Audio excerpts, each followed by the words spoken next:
यज्ञ पूर्ण हुआ, जो बचा था वह इकट्ठा करने लगे, तब तक कृष्ण दर्शन अवतारधारी भगवान शिव ने आके रोक दिया। इस पर तो केवल हमारा अधिकार है।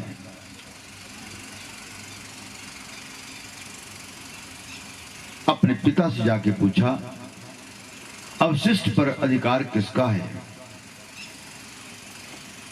लोक मान्यता क्या है? शाद्य बोले, वत्स, जिस महापुरुष ने तुम्हें यज्ञ की अवशिष्ट राशि लेने को रोका है, वह कोई और नहीं है, साक्षात भगवान शंकर हैं। और उन्होंने सत्य कहा है। ऊर्ध्वोरोरितं वस्तु रुद्रभागा प्रकीर्तिता। ये रुद्रों का भाग है, यज्ञ का जो अवशिष्ट होता है। इसलिए यज्ञ करने के बाद जो सामग्री बाहर गिरी होती है, उसे उठाकर पुनः यज्ञशाला में नहीं डाला जाता, यज्ञ कुंड में नहीं डाला जाता। आज यज्ञ करता जब यज्ञ कराते हैं तो ना तो वह बताते हैं कि क्या करना है और कैसे करना है। यज्ञ वही कर रहा है जिसकी आहुति अग्निदेव के मुख में जा रही है। जो आगे यज्ञ कुंड के साथ में बैठे हैं, जिनके द्वारा दी हुई आहुति स्वाहा कहते ही उसमें प्रवेश कर जाए, वही यज्ञ का करता है, बाकी तो सब दिखावा करे। आज कहीं भी जाते हैं तो सब क्या कहते हैं? महाराज, लोग कहते हैं कि जो पीछे बैठ के थाली में निकाल लो और बाद में डाल लो। ये लोग कौन कहते हैं? शास्त्र सम्मत नहीं है, किसी ग्रंथ में लिखा हुआ नहीं है। एक ग्रंथ है जो अभी तक छपा नहीं है, बहुत बड़ा हो चुका है, छपा नहीं है, वो है बुढ़ियों का ग्रंथ।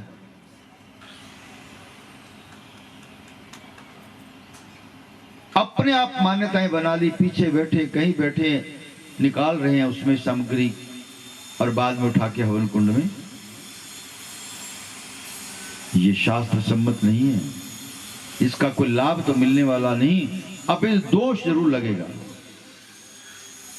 इससे अच्छा है कि जहां बैठे मानसिक स्वाहा मुख से बोले और मानसिक आहुति दें। जब आपकी बारी आए तो आगे बैठ के फिर आहुति दें। ऐसे यज्ञ करता हो गए, उनको क्या लेना देना, उनको तो अपनी दक्षिणा से बस यहीं तक सीमित हैं वो लोग। दिया क्या आपने, मुझे क्या दिया? ऐसे अभागे लोग हैं जो उनके साथ साथ में भागते फिरते हैं।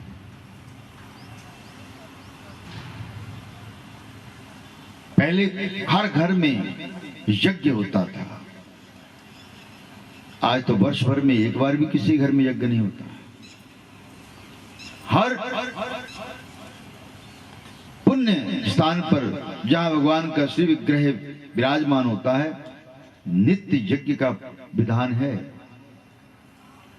वैदिक धर्म कहता है, सनातन धर्म कहता है, जिस स्थान पर नित्य यज्ञ होता है वहां देवता वास करते हैं। वहां जितने पुण्य जीवी हैं, जितने चिरंजीवी हैं, नित्य आकर के वहां पर दर्शन देते हैं। पर हमें तो ना कोई कहने वाला, ना कोई बताने वाला और ना कोई जानने वाला।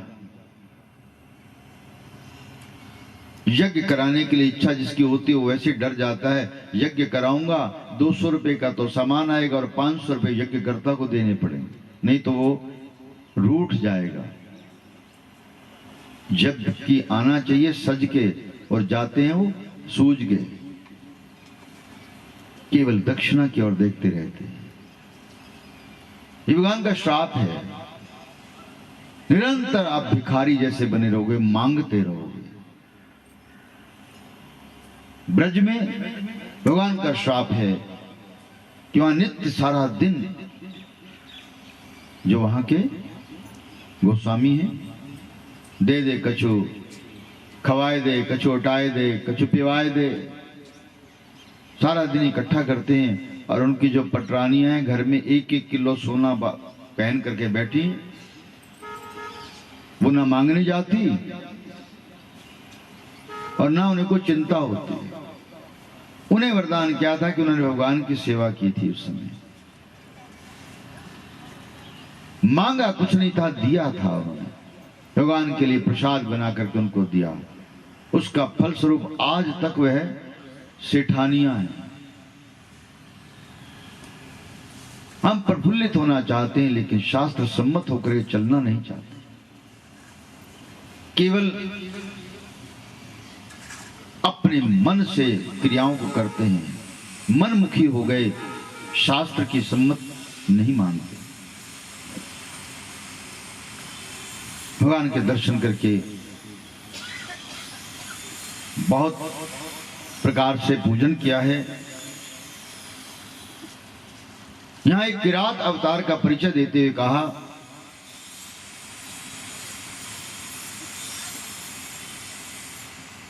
एक शिव भक्त हुए हैं। भगवान शिव के द्वारा जो जो अवतार धारण किए हैं उसमें एक किरात अवतार हुआ भगवान का। हे बुद्धिमान सनत कुमार जी, जब दुर्योधन ने छल बल से धर्मात्मा पांडवों को द्यूत में पराजित करके उनका राजपाट सब ले लिया, सती साध्वी द्रौपदी के साथ उन्होंने द्वैत वन की राह ली है कि वनवास मिला है।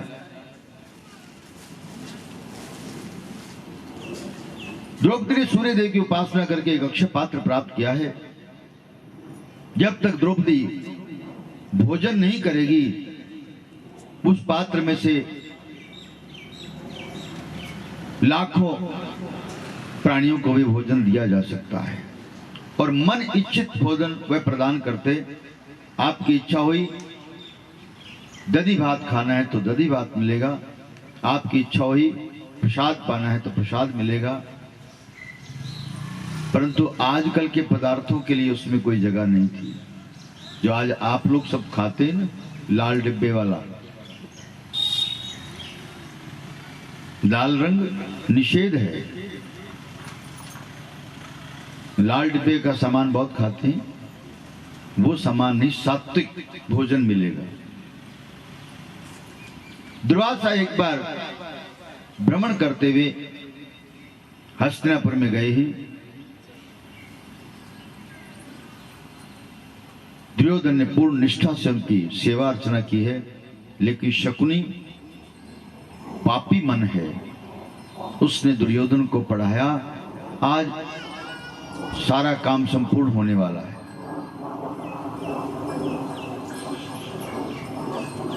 आपको कुछ करना नहीं पड़ेगा, युद्ध नहीं करना पड़ेगा, द्यूत क्रीड़ा नहीं करनी पड़ेगी। आज ये ऋषि दुर्वासा ही सर्वस्व कार्य पूर्ण कर देंगे। क्या करना होगा?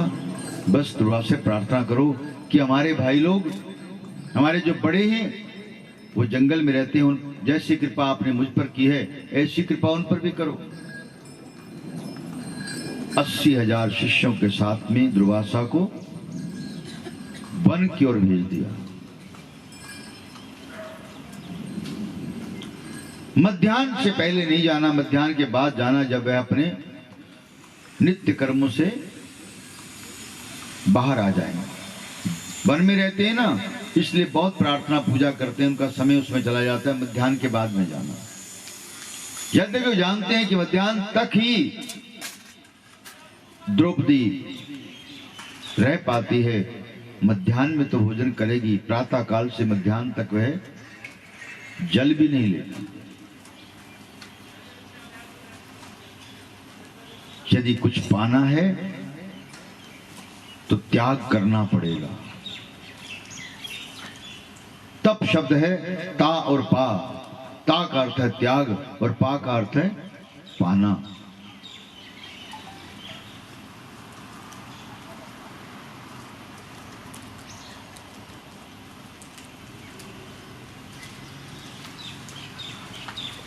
हम तो तप्त भी नहीं हो सकते, त्याग करना तो दूर की बात है। इसलिए ये दो अक्षरों को पुरुष ने नहीं, नारी ने अपनाया है।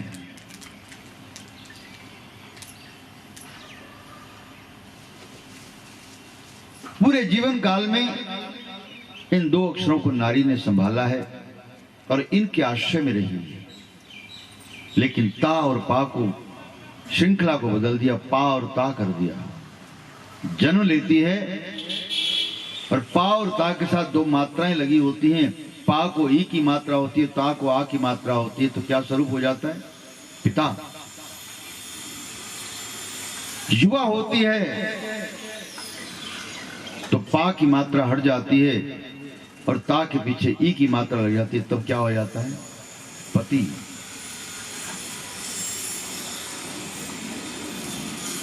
जब वृद्धा होती है उस समय पहला और दूसरा संबंध दूर होता चला जाता है, तीसरा संबंध आ जाता है जिसकी मात्रा न पीछे है न आगे है, अभी तो नीचे लगी है, वो पुत्र हो जाता है। द्रौपदी तपस्वी है, इसलिए भगवान ने उसे अपनाया है। भगवान अपनी बहन मानते हैं द्रौपदी को और नाम भी अपना दिया है, कृष्णा नाम दिया है। कृष्ण ने उनको ये उत्तम नाम या तो भगवंत दे सकते हैं या भक्त दे सकते हैं। संसारी लोग तो नाम बिगाड़ते हैं, इनाम को छोटा करते हैं, नामी को उसके अनुरूप नाम नहीं देते। दुर्वासा पहुंचे वहां, अपराह्न में द्रौपदी ने उस पात्र को विशुद्ध करके रख दिया। दुर्वासा आए, सबने नमन किया, अभिवादन किया, ईश्वर पधारे। हाँ, आपके पास ही आए थे। दुर्योधन ने आपके लिए बहुत प्रार्थना की कि एक बार उनका भी आतिथ्य स्वीकार करें, हमारे भाई लोग हैं। युधिष्ठिर बहुत प्रसन्न हुए, लेकिन भीम कहता है ये चाल है दुर्योधन की। वो जानता है कि वन में हमारे पास सामर्थ्य कुछ नहीं है, धन नहीं है, फिर भी ये प्रार्थना नहीं की, अपितु हमारे लिए तो संकट भेजा है। जानते हैं कि दुर्वासा क्रोधी हैं, श्राप दे देंगे। द्रौपदी कहती है जो हो चुका उसकी चिंता छोड़ो, ऋषिवर से प्रार्थना करो कि जाकर नदी में स्नान करके आए, संध्या वंदन करें, तब तक हम व्यवस्था करते हैं। पांचाली कहां से आएगा ये आपकी चिंता नहीं है।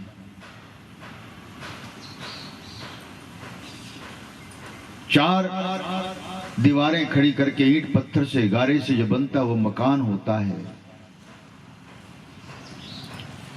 जब गृहिणी आ जाती है तो घर हो जाता है। जब दोनों मिलकर के उसे सुसज्जित करते हैं तो भवन हो जाता है। और जब उसे पूजा अर्चना यज्ञ करते हैं तो वही मंदिर हो जाता है।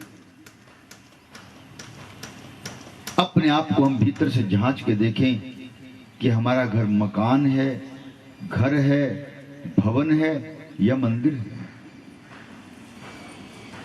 मंदिर में ईर्ष्या नहीं होती, द्वेष नहीं होता, निंदा नहीं होती, चुगली नहीं होती। मंदिर में तो नमन होता है केवल। भवन सुसज्जित होता है, उसमें रजोगुण होता है, रजोगुण के साथ सत्वगुण भी होगा और तमोगुण का कुछ अंश भी होगा।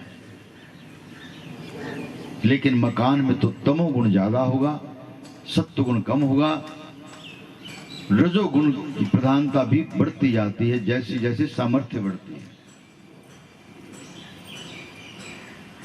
द्रौपदी ने प्रार्थना की, हे कृष्ण, आज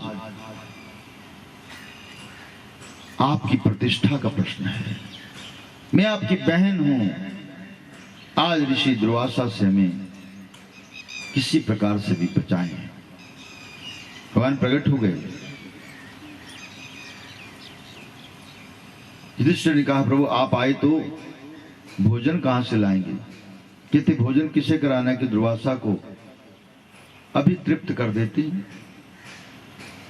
उसी पात्र के एक कोने में एक पत्ता उठाया और उसे भगवान ने मुख में रखा, संकल्प कर दिया सर्व जगत परिपूर्ण हो जाए। स्नान करते सब ऋषियों को डकार आने लगी, कहते कि महर्षि वापिस नहीं जाएंगे, धर्मराज कहीं हमें श्राप न दे दे, अंदर जगह नहीं है कुछ पाने की। ऋषि वहां से भागे, नदी स्नान करते करते एक किनारे से गए थे, दूसरे किनारे से बाहर निकल के चले। श्रुत्वा वचनं मेद्य पांडवा धर्म बुद्धया सत्यमुक्तं तु कृष्णेन मया संसेव्यते शिवा वदवी सेव्यतां प्रीत्या सुखं स्यात्तुलं सदा सर्वदुःखं भवत्येव शिवा सेवा तहेविहि। आज मार्गदर्शन भगवान कृष्ण कर रहे हैं कि आप सब शिव की आराधना करो, सिद्धियों को प्राप्त करो।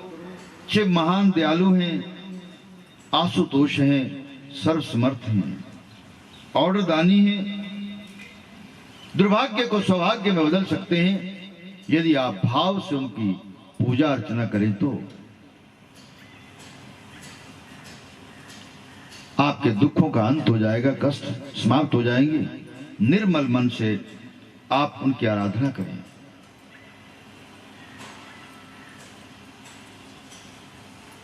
दुखों से पीड़ित नहीं होना पड़ेगा। आशुतोष भगवान के लिए आराधना कर लेके अर्जुन को भेजा है कि जाओ आराधना करके शिव से प्राप्त करके आओ अमोघ अस्त्र।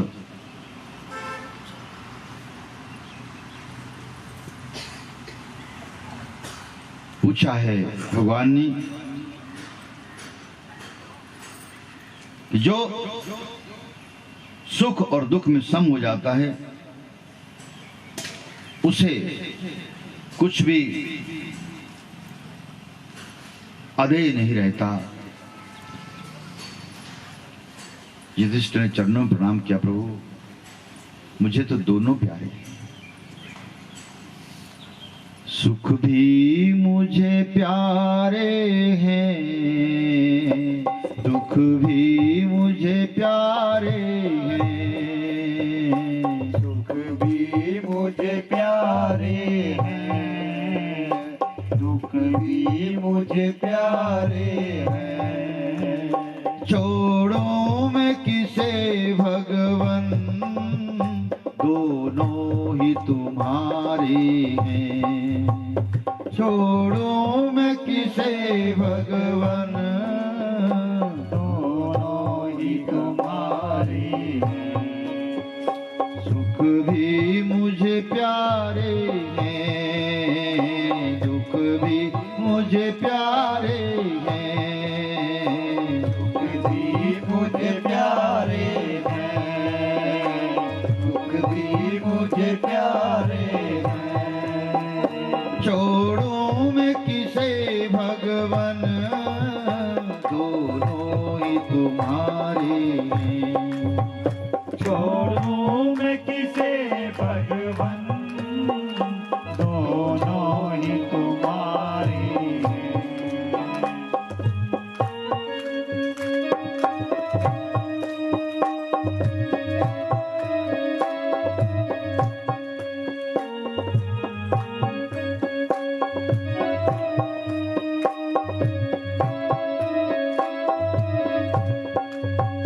सुख दुख ही तो दुनिया में गाड़ी को चलाते हैं। सुख दुख ही तो दुनिया में गाड़ी को चलाते हैं। सुख दुख ही तो इंसान को इंसान बना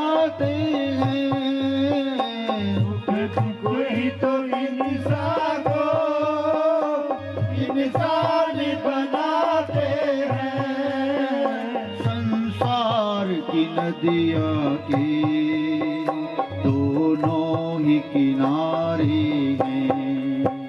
संसार की नदिया के दोनों ही किनारे हैं। सुख भी मुझे प्यारे हैं, दुख भी मुझे प्यारे हैं। सुख भी मुझे प्यारे हैं, दुख भी मुझे प्यारे हैं।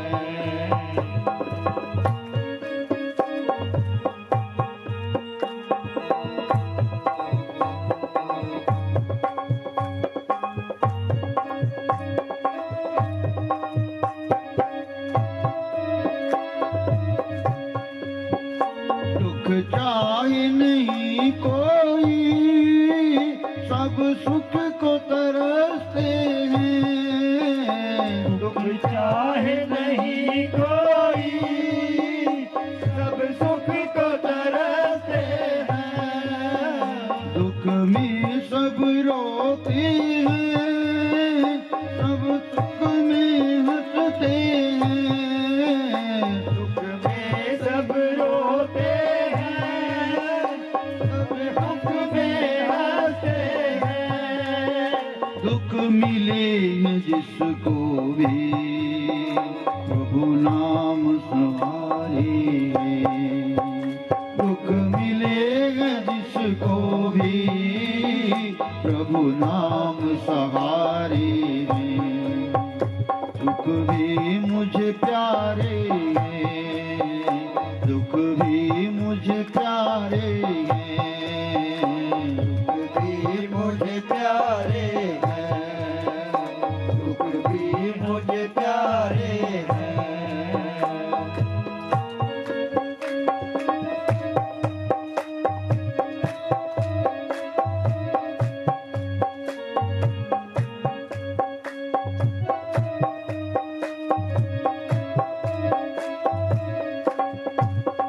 मैं कैसे कहूँ तुमको, तू ये दे वो दे दे। मैं कैसे कहूँ तुमको, ये दे वो दे दे। जो भी हो तेरी मर्जी, सुख दुख तू जो दे दे। जो भी हो तेरी मर्जी, सुख अब जो दे दे। मैंने तो तेरे आगे दोनों हाथ पसारे हैं।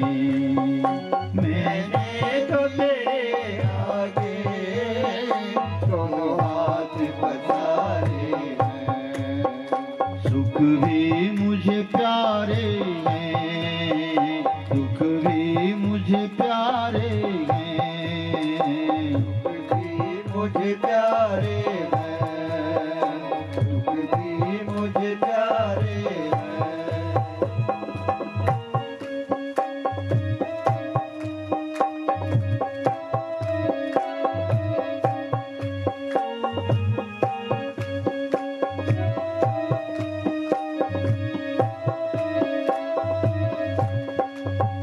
सुख में तेरा शुक्र करूं, दुख में फरियाद करूं। सुख में तेरा शुक्र करूं, दुख में फरियाद करूं। जिस हाल में तू रखे, उस हाल में याद करूं। जिस हाल में तू रखे, उस हाल में याद करूं। तेरी यादों में मैंने ये गीत संवारे हैं। तेरी यादों में मैंने ये गीत संवारे हैं। सुख भी मुझे प्यारे हैं, दुख भी मुझे प्यारे हैं। दुख भी मुझे प्यारे हैं, दुख भी मुझे प्यारे हैं। जोड़ों में किसे भगवन, दोनों ही तुम्हारे हैं। जोड़ों में किसे भगवन, दोनों ही तुम्हारे हैं।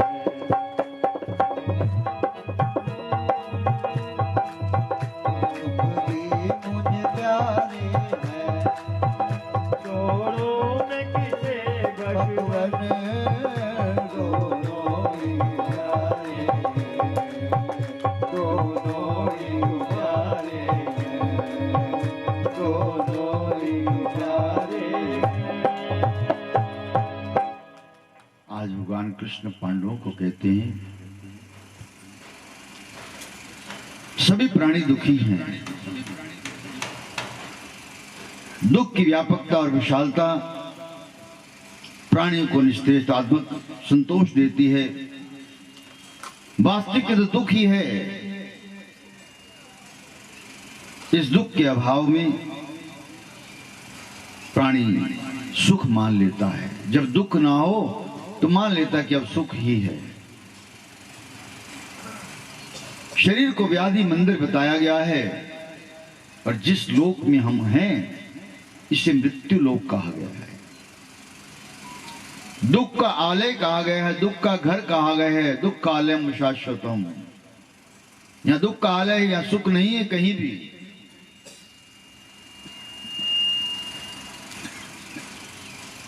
समझा रहे हैं भगवान कृष्ण, आपसे पूर्व महाराज नल हुए हैं, सत्यवादी हरिश्चंद्र हुए हैं, पितृवत राम हुए हैं। सब ने धैर्य से अपने जीवन को चलाया, विचलित नहीं हुए। भगवान कृष्ण कहते कि मेरी तो कथा व्यथा ही अलग है। राम तो यौवन अवस्था में वन में गए थे, विवाह तक उनको सानिध्य मिला, माता का, पिता का, गुरु का। लेकिन मेरे को तो जन्म लेते ही मां का त्याग करना पड़ गया। जन्म हुआ तो जेल में, माता पिता से विमुक्त होकर जाना पड़ा। 14 वर्ष तक मां का मुख नहीं देखा। वहां से आया तो गुरु के घर में चले गई। गुरु घर से आए तो आक्रांत जरासंध के साथ में युद्ध करना पड़ा। एक बार नहीं 17 बार युद्ध किया उसके साथ। फिर मथुरा को छोड़ के यहां से समुद्र में जाके बसना पड़ा। अपने परिवार जनों को, कुटुंबी जनों को, अपने नगरवासियों को बचाने के लिए स्वयं दुख सहन करने पड़े। और तब से लेके अभी भी रुकावट कहीं नहीं है, चलना ही चलना है। इसलिए अर्जुन, तुम इंद्र का अंश हो, जाओ भगवान शिव की आराधना करो। ऑर्डर धानी है, आपको तृप्त करके भेजेंगे। व्यास जी आए यहां पर अचानक, उन्होंने भी अर्जुन को उपदेश किया। अर्जुन के मुख पर बहुत तेज आ गया ये श्रवण करके कि मुझे ही चुना गया है, मैं ही जाऊंगा। इंद्रनील पर्वत बताया कि वहां जाना। अशोक वन है, देव नदी गंगा जी वहां से निकलती हैं। कठोर तप किया अर्जुन ने वहां पर बैठकर।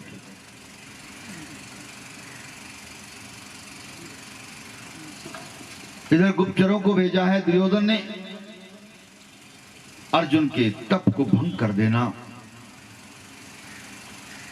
और उधर इंद्र ने अपने सेवकों को भेजा कि जाके पता करके आओ इतना कठिन तप क्यों कर रहा है ये युवक। जैसे आके उनको बताया इंद्र को कि यह तो अर्जुन है, पांडु पुत्र, और प्रयोजन किसी का अनिष्ट करने का नहीं है, शिव आराधना करने के लिए आए हैं। व्यास देव के आदेश से और द्वारकाधीश के वचनों को पूरा करने के लिए वे यहां पर आए हैं।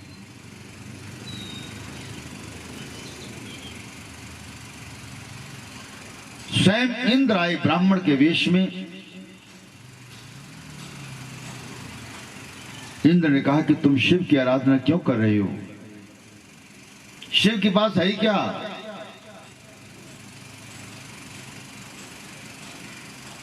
इंद्र के वचन सुन के अर्जुन क्रुद्ध हो गए। इतो गच्छा ब्रह्मचारेण मां पातयितुमिच्छसि प्रयोजनम किम नास्ति तव वे ब्रह्मचारिणा। हे महाराज, आप चलते बने, मुझसे ज्यादा वार्ता करने की आवश्यकता नहीं है। मुझे आराधना से डिगाने के लिए यदि आप आए हैं तो आपका इसमें स्वार्थ सिद्ध होने वाला नहीं है। अर्जुन की दृढ़ संकल्प, दृढ़ता को देख करके इंद्र अपने सहज स्वरूप में आए। परम तात धनंजया महामते यदेच्छामि मनोभीष्ट मनादेयं विद्यते तव।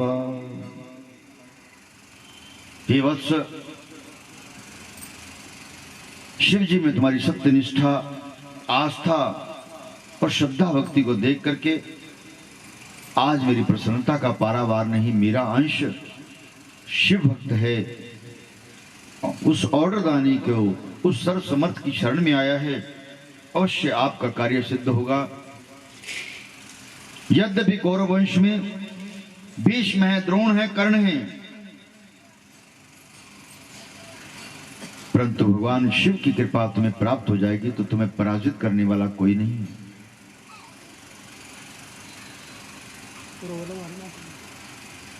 इतना कठोर तप आज तक किसी भक्त ने नहीं किया। देवताओं ने आके पुष्प वृष्टि की है, अर्जुन को सफलता के लिए वरदान दिया है।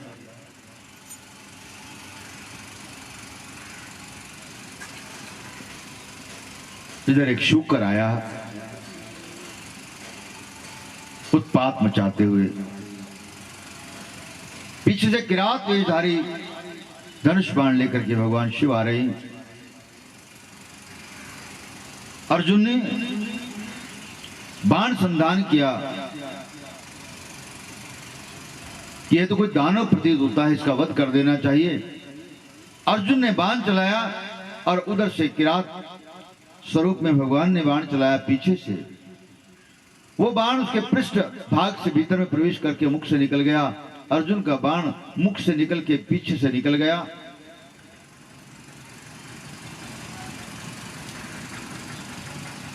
शूकर गिर गया। बाण दो पड़े हैं।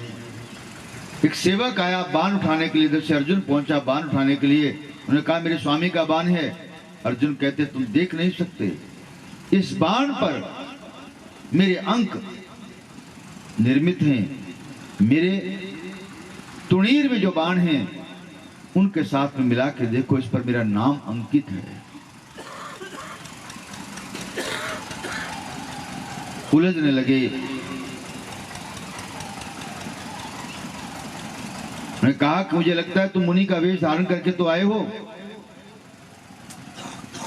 मृत्यु का वर्ण करना चाहते हो, मेरे स्वामी का तुम्हें पता नहीं है। अर्जुन ने कहा सावधान, क्षत्रिय हूं, तपस्या कर रहा हूं, इसका अर्थ यह नहीं है कि मैंने अपने शास्त्र धर्म को त्याग दिया। अभिमान नहीं करता लेकिन स्वाभिमान का त्याग नहीं किया है।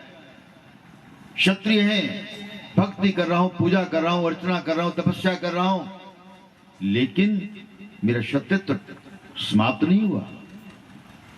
आपका स्वामी जो भी है उनसे कहो मुझसे आके युद्ध करें।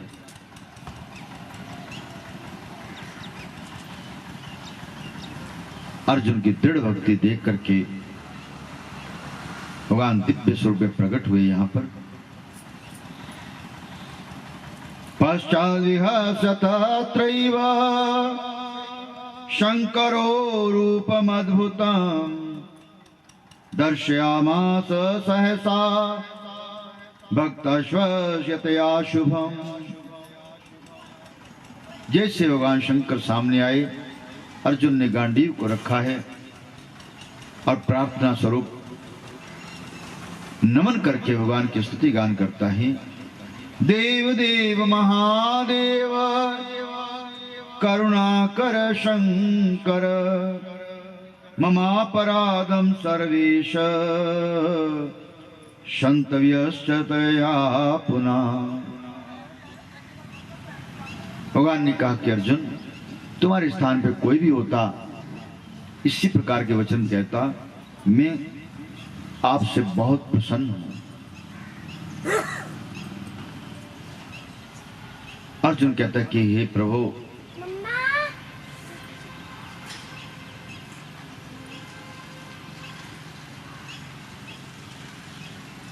यदि आप प्रसन्न हैं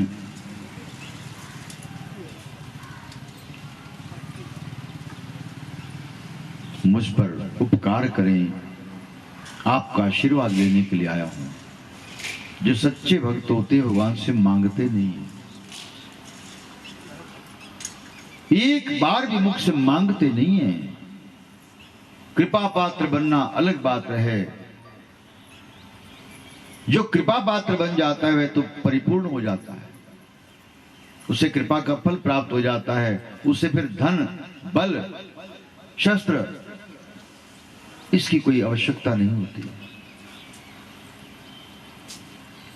भगवान शंकर कहते हैं, शीघ्रं वृणो वरं पुत्र सर्वदा च ददामि ते। आप विश्वास रखो, जो मांगोगे अर्जुन मैं सब देने के लिए तैयार हूं। भगवान बस संकटों से निवृत्ति हो जाए, आपकी कृपा मिल जाए, और कुछ नहीं चाहिए।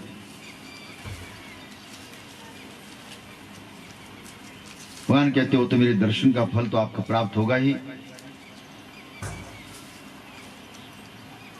आपके अनुरूप आपको जो मैं देना चाहता हूं उसके लिए तो कहने की आवश्यकता ही नहीं। भगवान ने पाशुपात्र अस्त्र दिया है अर्जुन को, अमोघ अस्त्र है, निष्कंटक आपको करना है। मत प्रभावाद भारत राज्यं निष्कंटकं कुरु।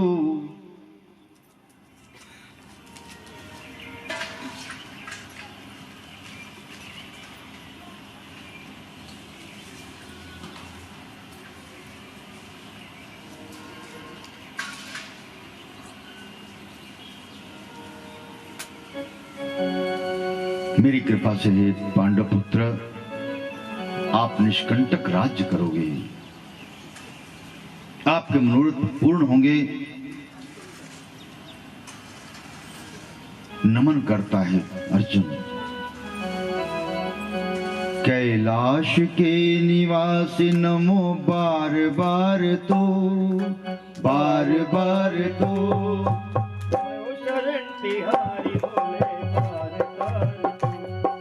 आयो शरण तिहारी प्रभु तार तार तो।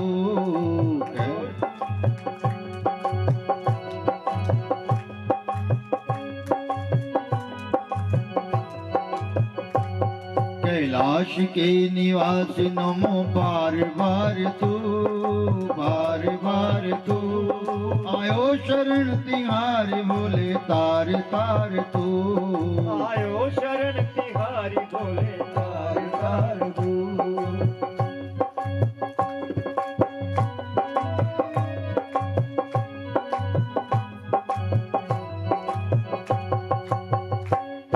बखान क्या करूं मेरा आंखों के ढेर का, बखान क्या करूं मेरा आंखों के ढेर का।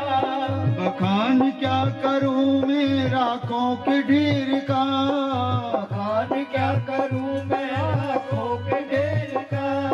जब चपटी बबूत में खजाना कुबेर का, चपटी बबूत में खजाना कुबेर का। ये गंगा द्वार मुक्ति ओमकार तू, ये गंगा द्वार मुक्ति ओमकार तू। आयो शरण तिहारी बोले तार तार तू, आयो शरण तिहारी बोले तार तार तू। कैलाश के निवासी नमो बार बार तू, कैलाश के निवासी नमो बार बार तू। आयो शरण तिहारी भोले तार तार तू, आयो शरण तिहारी बोले तार तार तू।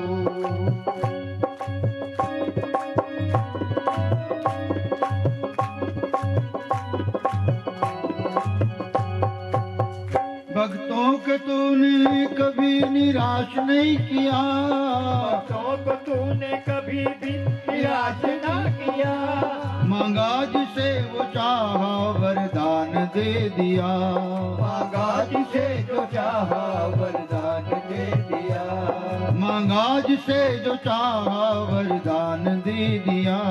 मांगा जिसे जो चाहा वरदान दे दिया।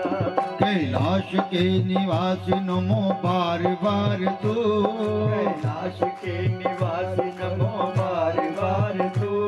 आयो शरण तिहारी भोले तार तार तू, आयो शरण तिहारी बोले बार बार तू।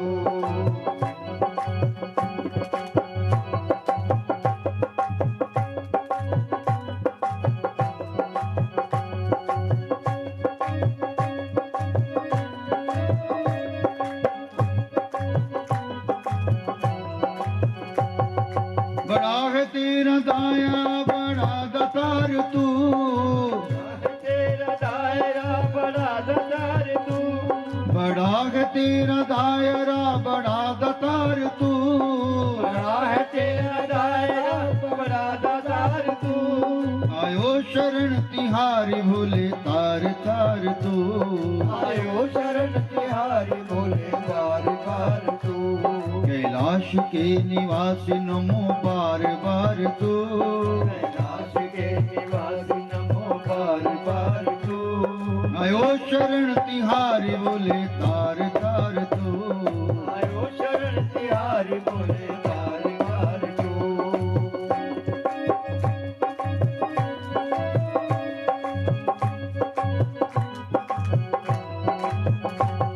बखान क्या करूं मेरा कोक ढेर का, खान क्या करूं मैं राखों के ढेर का।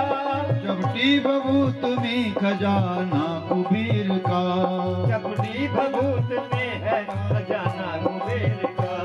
कैलाश के निवासी नमो बार बार तू, कैलाश के निवासी नमो बार बार तू। आयो शरण तिहारी बोले तार तार तू, आयो शरण तिहारी बोले बार बार तू।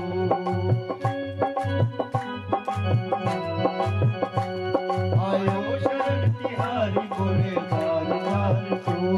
आयो शरण तिहारी बोले बार बार तू। शौनक ऋषि कहते सूजी महाराज, आपने लोकहित की कामना से अनेक आख्यानों से युक्त शिव अवतारों के महात्म्य की कथा को सुनाकर हमें अनुग्रहित किया। शिव तत्व को जानने बूझने के लिए सुंदर सुअवसर प्रदान किया। आपके मुख से अभूतपूर्व अनुभूति हुई है। अब भगवान शिव के 12 ज्योतिर्लिंग के संबंध में बताने की कृपा करें कि ये 12 ज्योतिर्लिंग नाम क्या है, स्थान कहाँ है, कहाँ पर विद्यमान है। काशी भक्त विप्रो भूमंडल में स्थित शिवलिंगों की गणना करना, उनका परिचय देना संभव नहीं है। उनमें से जो विशेष हैं 12 ज्योतिर्लिंग और उनके उपलिंगों का परिचय आपको देता हूं।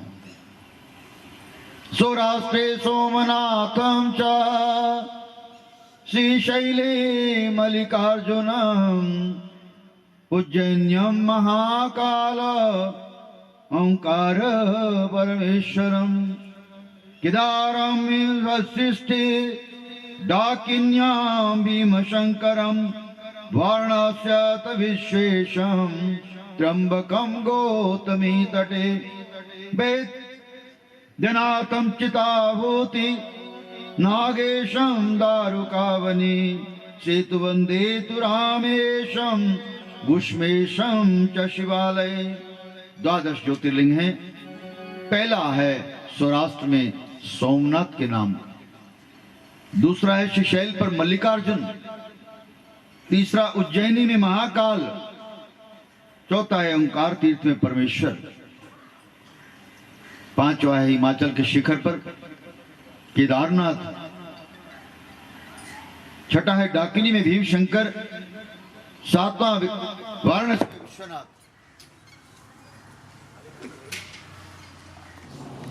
शिकारी ने जाके जाल बिछाया, दाना डाला, उसी तरीके जैसे रोज फंसते तो फंस गए। इकट्ठा किया जाल और पीछे लाद के लेके जा रहा है। शिकारी आएगा, जाल बिछाएगा, दाना डालेगा, हम नहीं चुगेंगे, हम नहीं फंसेंगे। शिकारी कहते पढ़े लिखे तो हैं लेकिन ज्ञान नहीं है। उनका मुखिया गया भगवान की शरण लेने के लिए, संतों की शरण में पहुंचा। भगवान कुछ करो, नहीं तो हम तो सब समाप्त हो जाएंगे। आपने पढ़ाया भी लेकिन हमारे पढ़ाई काम में नहीं आई, क्रियान्वित कैसे होगा? कहते भैया अपने सब तोतों को इशारा दे दो कि जब तुम कहोगे तो तब वह अपने आप को निश्चेष्ट कर दें, चेष्टाहीन कर दें, जैसे जाल रखे वो सब के सब लुढ़क जाएं। जब वह जाल को खोले और तुम ताली बजाना या एक बार आवाज लगाना और सब के सब उड़ जाएं, तब बचोगे, नहीं तो बचने का कोई काम।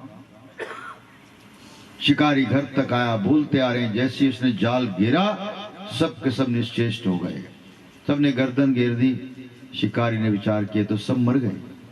हो सकता है कि हमारे जो दाना था उसमें कुछ जहर होगा। उन्हें झट से अपना जाल खोला और पलट दिया। उस जो मुखिया तोता था उसने आके ऊपर से आवाज लगाई,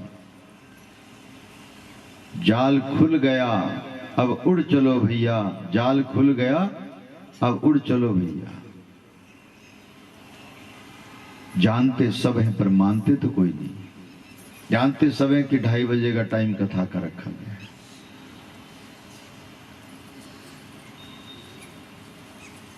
पर आते तो हम उसी समय पर है जब हमारे पास समय होता है। कथा के विश्राम से पहले अपना विश्राम भी तो जरूरी है ना। दूसरा ज्योतिर्लिंग है मल्लिकार्जुन। इनके प्रादुर्भाव का वृत्त सुनाते हुए कहते हैं, भगवान महाबली तारकासुर के पुत्र हुए हैं। उनके शत्रु स्वरूप कार्तिकेय जो अपने माता पिता की आज्ञा का पालन करते सारी पृथ्वी की परिक्रमा करने कैलाश पर्वत गए थे। उनके अनुज गणेश जी का विवाह हो गया। वे क्रुद्ध होकर के क्रोच पर्वत पर पहुंच गए। भगवान शंकर और भगवती पार्वती उनके पीछे पीछे गई हैं।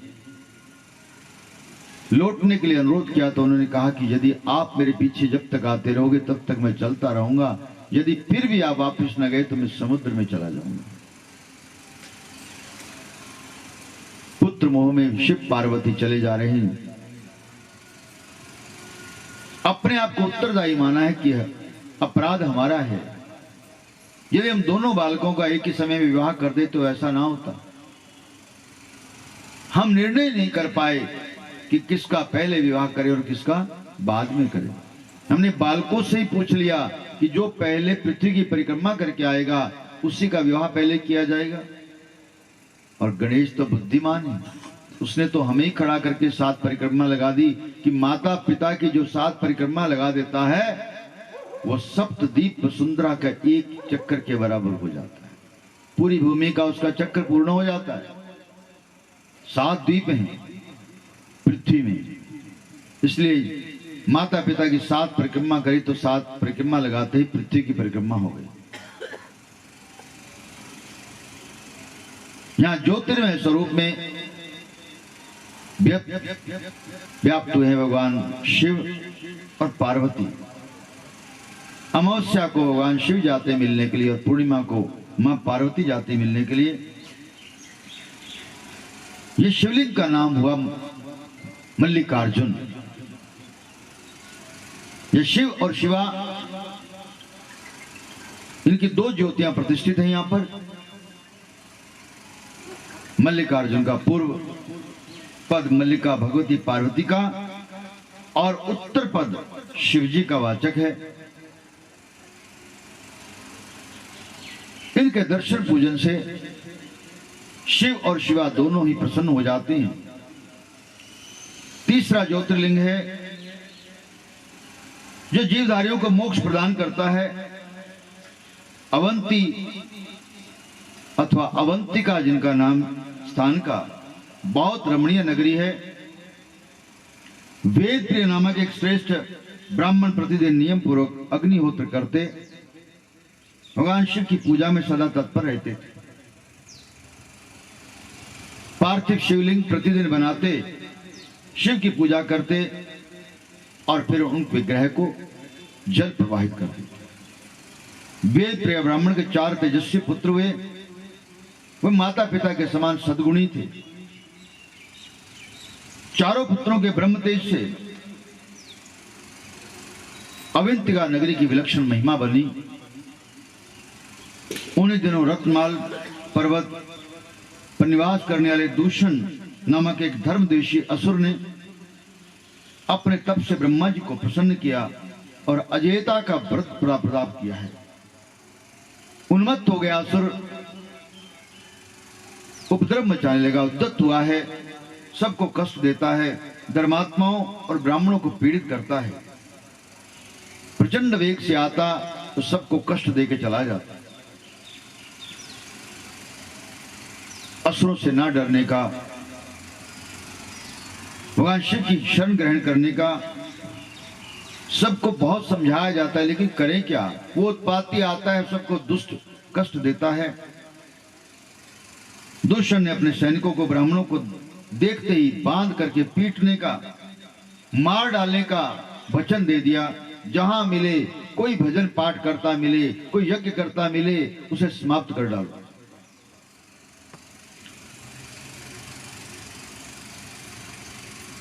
आक्रमण जहां किया उसने वहां एक गड्ढा फटा है और उसमें से भयंकर रूप धारण किए भगवान शंकर प्रकट किए हुए, इनका नाम महाकाल हुआ। उन्होंने सब दुष्टों का विनाश किया और असुरों को संबोधन किया है। महाकाल समोत्पुत्रो दुष्टानां तादृशा महां खलम ता ब्रह्मणां नाम ही समीपात दुरतो ब्रज। ब्राह्मण की छाया से भी दूर हो जाओ, मैं तुझ जैसे पापियों का विनाश करने के लिए ही यमराज बनकर प्रकट हुआ हूं। भगवान शंकर ने असुर दूषण, उसके सेनाध्यक्ष, उसके सैनिकों को अपनी हुंकार मात्र से भस्म कर दिया। ब्राह्मण की रक्षा के लिए भगवान शिव प्रणिपात करते हैं। ब्राह्मणों ने स्तुति की है भगवान की। महाकाल महादेव दुष्ट दंड कर प्रभो मुक्ति प्रियच्छना शंभो संसारा बुदिता शिवा। अत्रैव लोक रक्षार्थ स्थातव्य हि त्वया शिव स्वदर्शकर चंबो कारयातुम सदा प्रभो। हे दुष्ट दलन, धर्म पालक परम करुणाशील महादेव, हमारी दो प्रार्थनाएं हैं। प्रथम यह है, इस संसार सागर से उद्धार करने की कृपा करें। द्वितीय है कि आप जन साधारण और लोक कल्याण के लिए यहाँ स्थायी रूप से विद्यमान हो जाएं। आपका दर्शन पूजन करने से भक्तों का उद्धार होगा। सूर्य जी कहते हैं, महर्षियों, अपने भक्तों के अनुरोध को गौरव देने के लिए भगवान सबको सदगति प्रदान की है और स्वयं इस क्षेत्र में महाकालेश्वर के नाम से प्रतिष्ठित हो गए। महाकालेश्वर की महिमा से संबंधित एक प्राचीन इतिहास है। हे पुण्यात्मा विप्रो, उज्जैनी में चंद्रसेन नामक एक राजा परम शिव उपासक रहा। जितेंद्रिय था, महात्मा था। शिवजी के पार्षदों में उनके प्रधान सर्वजन मणिभद्र जी से मित्रता हो गई। मणिभद्र ने राजा को उनकी शिव भक्ति से, उनकी सत्यनिष्ठा प्रसन्न होकर के चिंतामणि नामक एक बहुमूल्य मणि प्रदान की है। यह मणि सूर्य के समान दैदीप्यमान, कौस्तुभ मणिक से भी अधिक मूल्यवान, जिसे कंठ में धारण करके राजा इंद्र के समान शोभित होते थे। चंद्रसेन से सब प्रसन्न चित्त होकर मिलते, उनके दर्शन करने का लाभ लेते। चंद्रसेन के अधिकार में चिंतामणि होने का समाचार वन की ज्वाला के समान सभी राजाओं को मिला। चंद्रसेन से वो ईर्ष्या करने लगे। उस मणि को हत्याने के लिए लोभ के वश मोह में अंधे हो गए राजा। शिव भक्त राजा चंद्रसेन से बलपूर्वक मणि छीनने की योजना बनाकर उज्जैनी नगरी को चारों ओर से घेर लिया। चंद्रसेन ने देखा कि राजाओं में अकेले लोहा लेना उनके बस की बात नहीं है। महाकालेश्वर की शरण में जाकर दृढ़ निश्चय करके सत्यनिष्ठा से भगवान शिवलिंग की पूजा करने लगे। संयोगवश अपने इकलौते पुत्र के साथ वहां आए एक विधवा ग्वालिन ने राजा को शिव पूजन करते देखा। वो इतनी प्रभावित हुई कि जाते समय एक हिमखंड को उठा के ले गई और घर में उसकी पूजा करने लगी। उस शिलाखंड की पूजा वे शिवलिंग को मान करके कर रही है कि जो शिवलिंग वहां है वो भी तो एक शिला का खंड है। किसी भी खंड की पूजा करो वही शिव स्वरूप हो जाता है। दरिद्र ग्वालिन मन में ही धूप दीप नैवेद्य अर्पित करती है, जलाभिषेक करती है, दूधाभिषेक करती है, पुष्पांजलि अर्पित करती है। शिव पूजा करके वह तो अपने गृह कार्य में लग गई। उनका एक बेटा भगवान के शिव के ध्यान में लीन हो गया, मां को पूजा करते देख करके।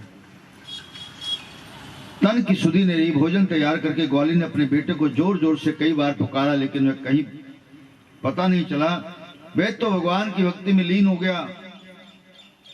चीखती चिल्लाती जब पहुंची शिव के ध्यान में, आत्मस्मृति देखा, आश्चर्यचकित होकर देखने लगी।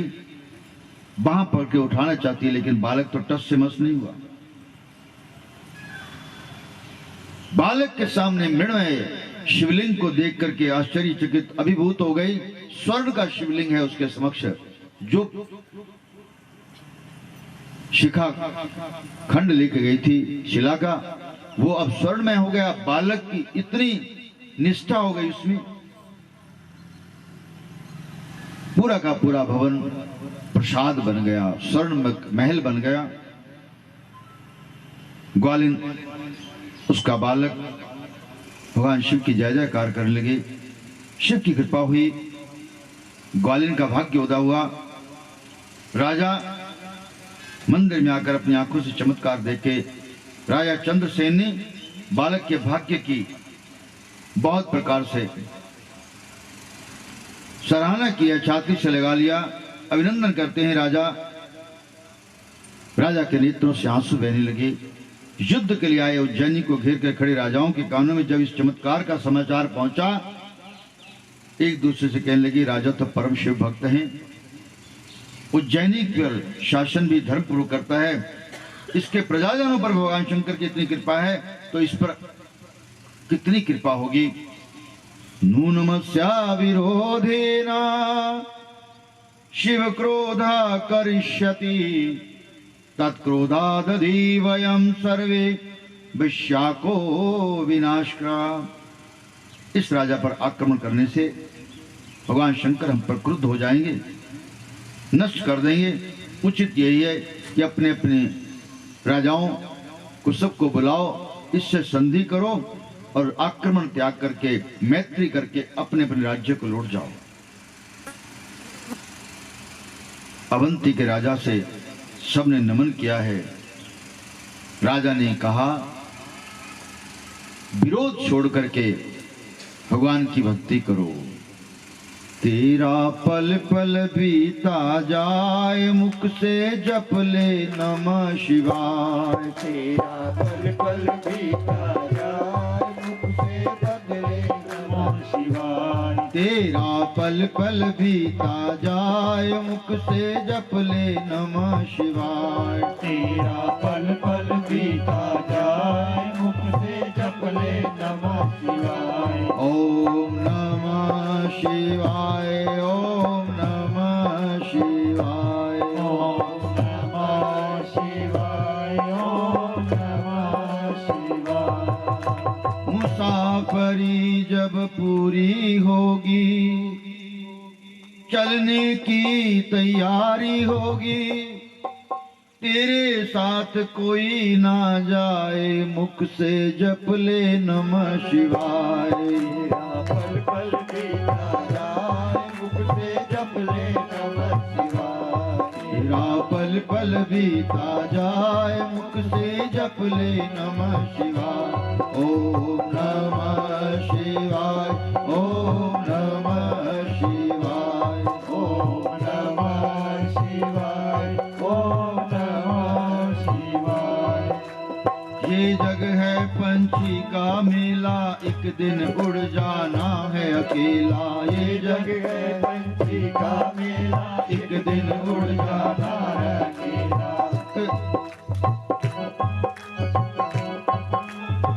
तेरे साथ कुछ भी ना जाए जप ले ओम नमः शिवाय। तेरे साथ कुछ ना जाए जप ले ओम नमः शिवाय। ओम नमः शिवाय, ओम नमः शिवाय, ओम नमः शिवाय, ओम नमः शिवाय। शिव पूजन में बने जा, भक्ति सुधारस पिए जा। शिव पूजन में बने जा, भक्ति सुधार पिए जा। ये अवसर बीत न जाए मुख से जप ले नमः शिवाय। ये अवसर बीत न जाए मुख से जप ले नमः शिवाय। ओम नमः शिवाय, ओम नमः शिवाय, ओम नमः शिवाय, ओम नमः शिवाय। ओम नमः शिवाय, ओम नमः शिवाय। ओम नमः शिवाय, ओम नमः शिवाय। चतुर्थ ज्योतिर्लिंग है ओंकारेश्वर। इसका प्रादुर्भाव, इसका इतिहास कहते हैं सूत जी, देवर्षि नारद ओंकारेश्वर तीर्थ में गोकर्ण मुनि के समीप जाकर उनसे साक्षात शिव मानकर भक्ति भाव से उनकी सेवा करने लगे। कुछ समय के बाद मुनिवर गोकर्ण विंध्याचल की ओर चले गए। नारद जी भी उन्हीं का अनुसरण करते उनके पीछे पीछे चले गए। नारद जी ने अपने यहां सदैव भंडार भरे रहने की, कभी किसी पदार्थ के अभाव न होने की गर्वोक्ति की, तो नारद जी चुपचाप खड़े लंबी श्वास लेके विंध्य की बात सुनते रहे कि विंध्याचल ने ये बात कही। उनको गर्व हो गया।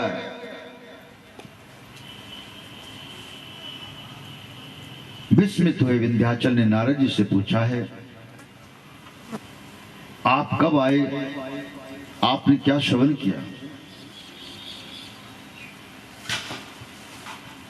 लंबी सांस लेने के कारण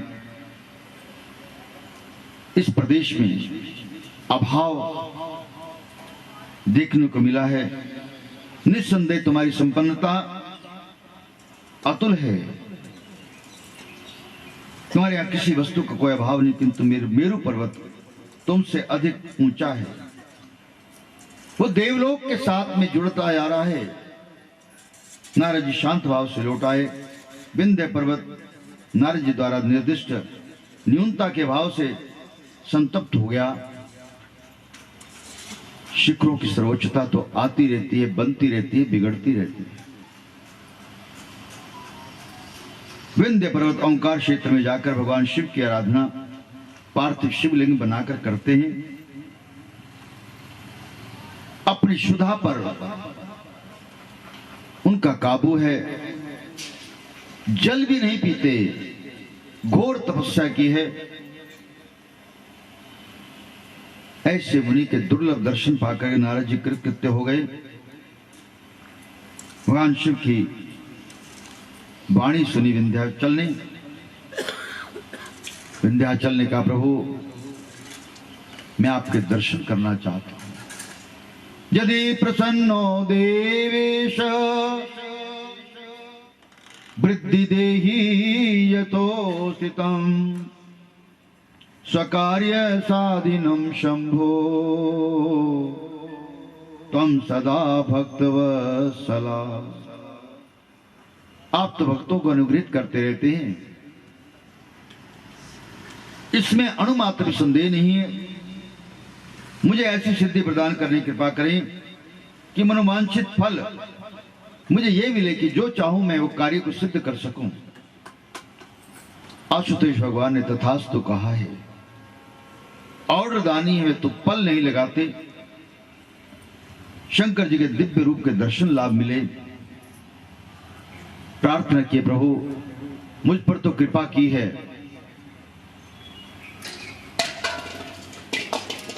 बैठ जाओ, बैठ जाओ।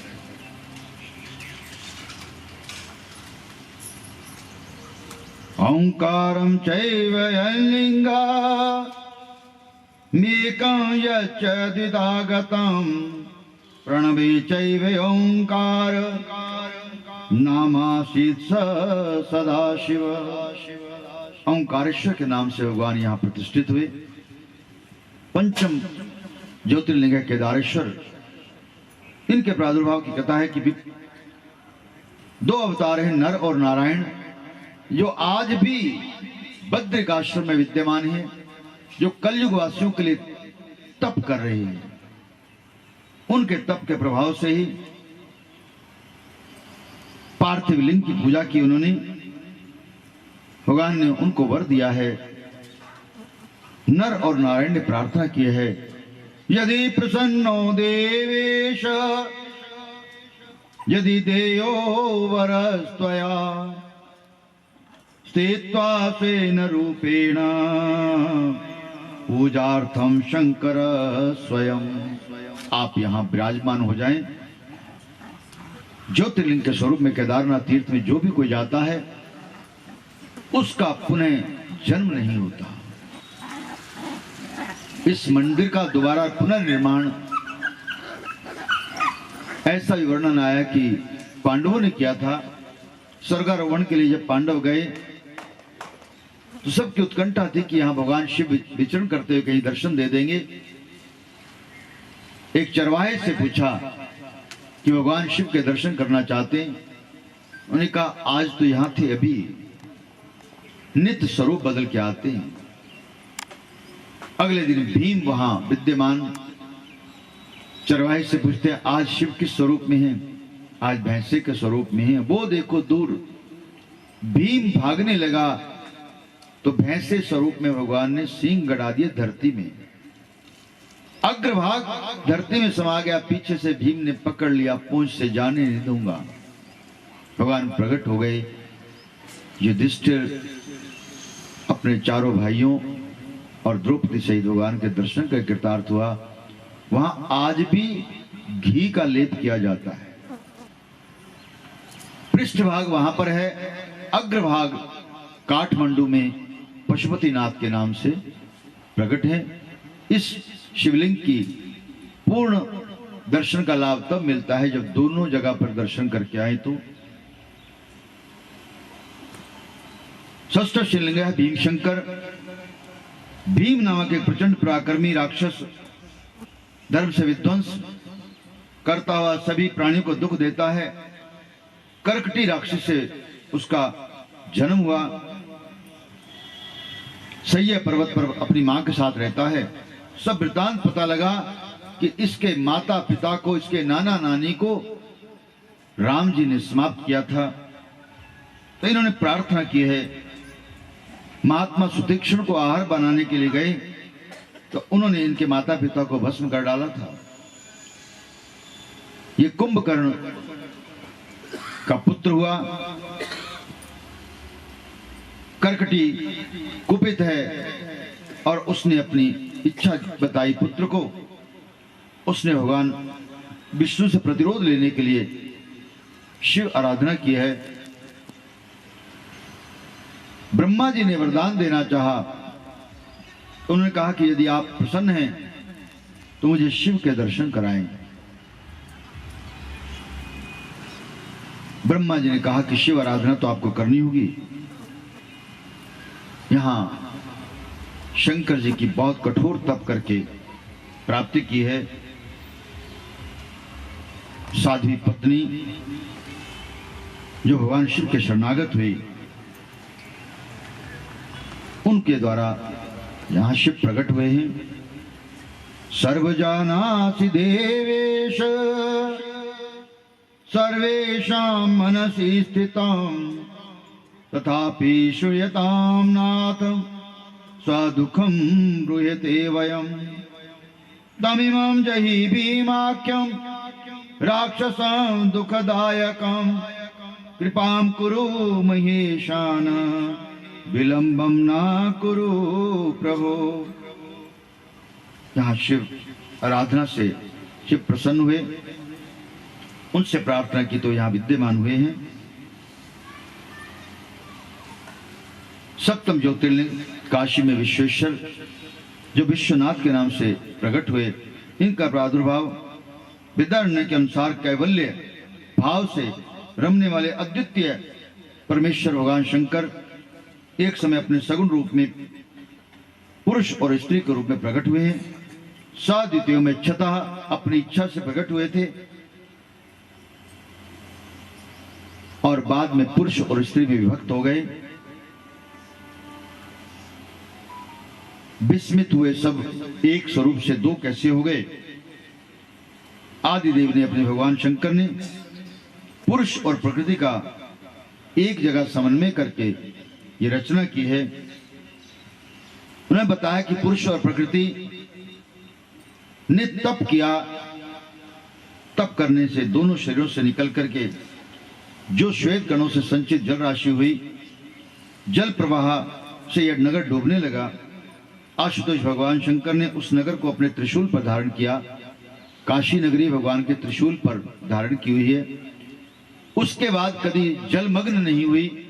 यहां वरदान दिया भगवान ने, ब्रह्मांडे कर्मणा बद्धा प्राणिनो मां कथा पुनः। ये पंचकोशी काशी का महिमा का वर्णन किया। काशी नगरी में पाप कर्मों का स्वतः ही भस्मीभूत हो जाते हैं, पाप नाश हो जाता है। किसी भी तीर्थ में उद्धार नहीं होता, उसका भी काशी में कल्याण हो जाता है।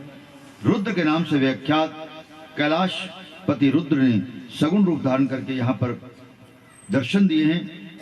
यहाँ चारों वर्णों को पुण्य की प्राप्ति, चारों वर्गों को ब्रह्मचर्य आश्रम, गृहस्थ आश्रम, वानप्रस्थ आश्रम और संन्यास आश्रम, चारों को, स्त्री को, पुरुष को, नपुंसक को, सबको ही एक जैसा ही वर दिया भगवान शंकर ने।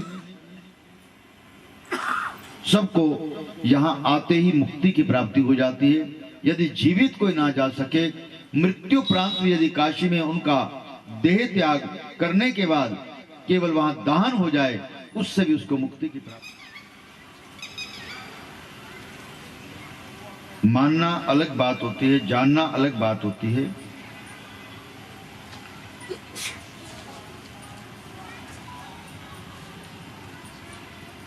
अष्टम ज्योतिर्लिंग है त्र्यंबकेश्वर। इनके प्रादुर्भाव, इनका इतिहास सबसे अलग है। तपस्वी गौतम ऋषि ने दक्षिण दिशा ब्रह्मगिरी पर 10,000 वर्षों तक कठोर तप किया। एक समय इस क्षेत्र में 100 वर्ष तक सूखा पड़ा, फलस्वरूप धरती पर हरियाली दिखाई कहीं नहीं दी। गौतम ने बहुत तप किया है, आवाहन किया, वरुण देव को प्रसन्न कर लिया। वरुण देव कहते कि मैं आपकी इच्छा को पूर्ण करने के लिए तैयार हूं। लोकहित करने के लिए वृष्टि की प्रार्थना की गौतम ने। उन्हें कहा यह तो मेरे साथ संभव नहीं हो सकता, यह देवों के विधान के विरुद्ध होगा। मैं आपको एक गड्ढा आप खोदो, उसको परिपूर्ण कर दूंगा जल, उसमें जल कभी सूखेगा नहीं। गौतम ने एक गड्ढा बनाया और वरुण देव ने कृपा की तो वह जल का भर गया, शीतल मधुर जल से परिपूर्ण हुआ है। यज्ञ होम करते हैं, यहां से सबको जल प्रदान करते हैं। उनके जल से वहां खेती होने लगी, उसके जल से पशु पक्षियों का क्षुधा निवृत्ति होने लगी। कुछ ब्राह्मणों ने आके वहां स्थान बना लिए। बाद में वही ब्राह्मण गौतम ऋषि के विपरीत हो गए। इनका नाम बहुत होता है, इनके नाम से लोग प्रार्थना करते हैं, इनको दान देते हैं। उन्होंने प्रतिकार करना प्रारंभ किया और सबसे कहा कैसे भी हो इनको यहां से निकालना चाहिए। गौतम को कैसे किया जाए? ब्रह्मा जी को बुलाया। ऋषियों की तपस्या से ब्रह्मदेव ने कहा कि हम ही कुछ करेंगे।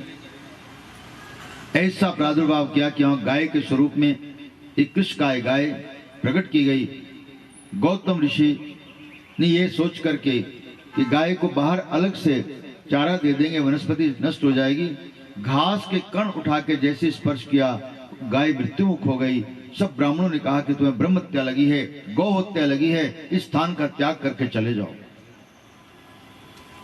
जब तक तुम प्रायश्चित नहीं करोगे इस गौ हत्या से शमन नहीं होगा।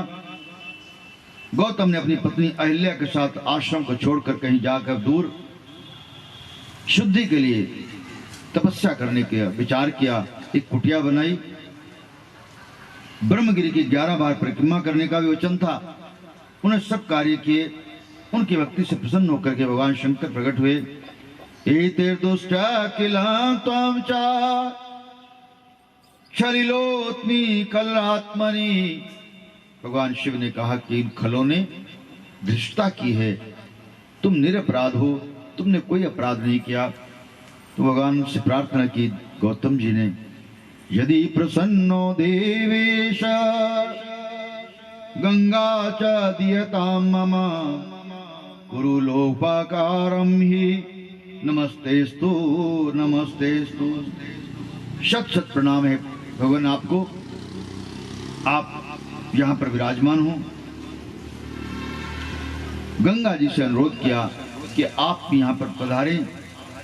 कल युग में मेरा महत्व घटे ना।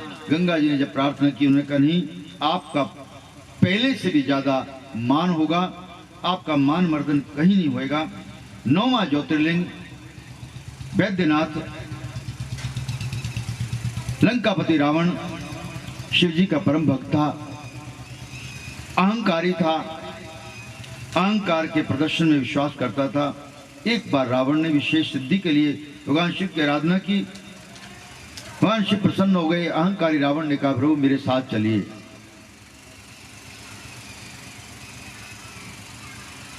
उसके तप को देख करके भगवान ने कहा कि मैं आपको लंका ले जाना चाहता हूं।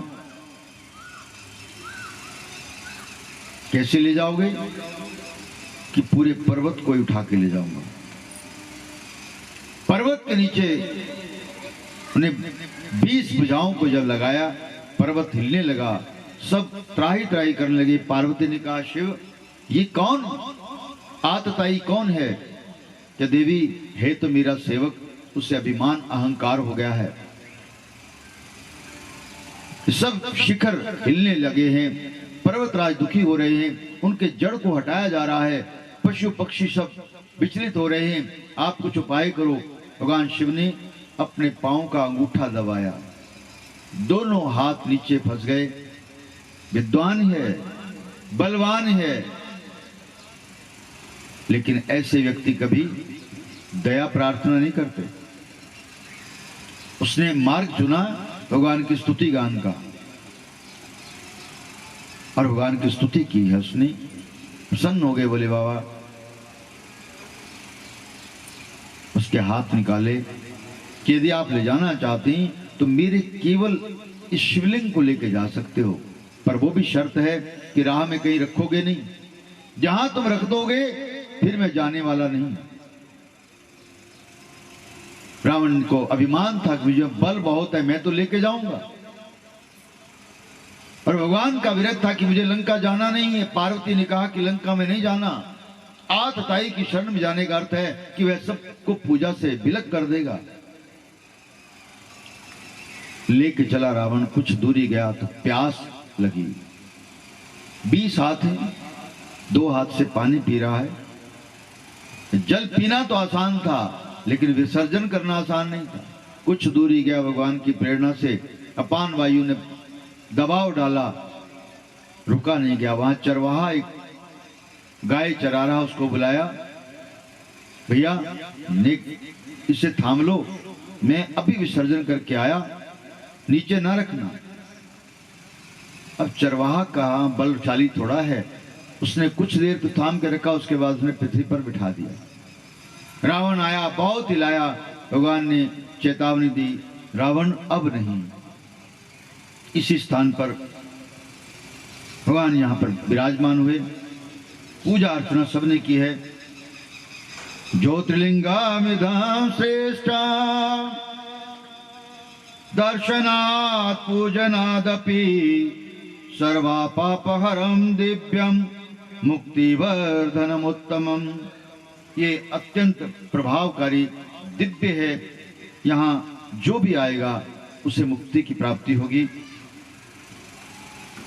कैलाश पर्वत उठाने वाला रावण पश्यमान होके वापस गया है। इसके बहुत बड़ा प्रभाव है। वैद्यनाथ जी की महिमा बहुत है, उसका वर्णन कोई युगों तक भी नहीं कर सकता। दशम ज्योतिर्लिंग है नागेश्वर। दारुक राक्षस की पत्नी दारुका भक्ति प्राप्त पार्वती से वर प्राप्त किया, गर्भोन्मत्त हो गई, सत्पुरुषों का संहार करने लगी। दारुक का पति दारुक भी ऋषियों का यज्ञ विध्वंस करता है। यहाँ भगवान शंकर और पार्वती का विहार स्थल है, जहां वह गमन करते हैं। इस स्थान का दायित्व दारुक राक्षस के पास में था। भगवान शिव की विहार भूमि है, पूर्णतः सुरक्षित है। यहां मुझे कोई कष्ट नहीं मिलेगा। पति पत्नी निश्चित होकर सबको पीड़ित करते हैं, लेकिन भगवान का तो विरोध है। महर्षि और उन्हें अपनी शरणागत आए हुए प्रजाजनों का आश्वासन देकर के राक्षसों को शाप दिया है। पृथिव्यां यदि रक्षांसि सर्वे प्राणिनस्तदा स्वयं प्राणिर्वियोज्येयु राक्षसा बलवत्तरा। बलशाली राक्षस पृथ्वी के प्राणियों की हिंसा करेंगे तो उनको यहां आते ही उनका बल समाप्त हो जाएगा। कोई भी यहां आए जिसके अंदर भय व्याप्त हो, उसका भय दूर हो जाएगा। दारुक का समापन किया भगवान ने। एकादश ज्योतिर्लिंग, इनका नाम है नागेश्वर।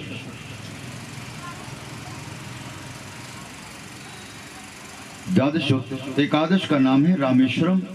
इनका प्रागट्य भगवान श्री राम के द्वारा जब सेतु बांधा गया तो सब कार्य हो गए, लेकिन भगवान ने कोई पूजा अर्चना नहीं की। हनुमान जी ने लाके मीठा जल दिया राम जी के हाथ में। जल को प्राप्त करते ही कि जल पीने से पहले तो प्रार्थना करनी चाहिए। मीठा जल है, प्रार्थना करने के लिए शिवलिंग लाना है। हनुमान जी को भेजा कि जाओ भगवान का एक निराकार स्वरूप लेकर के आओ, और इधर प्रतिष्ठा करने के लिए रावण को ही बुलाया गया है। रावण ने सब षोडशोपचार पूजा किए है कि समय निकल जाएगा, राम यदि विजय चाहते हो तो बालुका का शिवलिंग बना के उसकी पूजा अर्चना कराई। उसी नाम से स्थित हुए, नामकरण किया रामेश्वर। पार्वती भी दर्शन करने के लिए आकाश मार्ग में आई। शिव से पूछती हैं, ये शिवलिंग की स्थापना तो कर दी राम ने, लेकिन नाम नहीं रखा। कहते इनका नाम है रामेश्वर। अर्थ क्या है? रामस्य ईश्वरः इति रामेश्वरः। राम नीचे बता रहे हैं रामस्य ईश्वरः इति रामेश्वरः, और शंकर जी कह रहे हैं रामः ईश्वरः इति रामेश्वरः। जो राम का ईश्वर है वो रामेश्वर है। और हनुमंत लाल पूछते हैं तो उनको राम कहते कि राम का जो ईश्वर है वही रामेश्वर है। दोनों एक दूसरे को मान्यता देते हुए यहां भगवान विराजमान हुए। राम जी को वरदान दिया गया, 12 ज्योतिर्लिंग घुश्मेश्वर, इनके प्रादुर्भाव दक्षिण दिशा में देवगिरी नामक सुरम्य पर्वत पर भरद्वाज के वंश में उत्पन्न ब्रह्मवेता सुधन्वा नामक ब्राह्मण रहते हैं। उनकी पत्नी सुदेहा, इनकी संतान नहीं हुई। सुदेहा ने कहा कि आप मेरी बहन से विवाह कर लें, घुष्मा से, लेकिन पति ने कहा कि यदि मैंने विवाह कर लिया, आज तक तुम बहनों का बहुत स्नेह है, कल को उसकी संतान हो गई तो यही आपका द्वेष हो जाएगा। क्या नहीं, मैं ऐसा नहीं करने वाली। और वही हुआ, घुष्मा के पुत्र हुआ और सुदेहा ने उसके पुत्र के टुकड़े करके पीछे डाल दिए। ये बात भगवान शंकर को अच्छी नहीं लगी। घुष्मा भगवान शिव की भक्तनी थी। अति दुख हुआ, लेकिन प्रार्थना करनी नहीं छोड़ी, पूजा करनी नहीं छोड़ी। पूजा अर्चना करके जैसे ही भगवान का अभिषेक करके बाहर की ओर आते हैं तो बालक सामने खड़ा है। भगवान शिव प्रकट हो गए दंड देने के लिए सुदेहा को। घुष्मा कहती, प्रभु नहीं, मेरी बहन है, आप इसकी मुक्ति का उपाय बताएं। मैं प्रार्थना करती हूं कि आप इसके जीवित रहने दें और यहां आप विद्यमान हो, निरंतर सबको सुख मिले, आपके कारण से सब जनों को लाभ हो।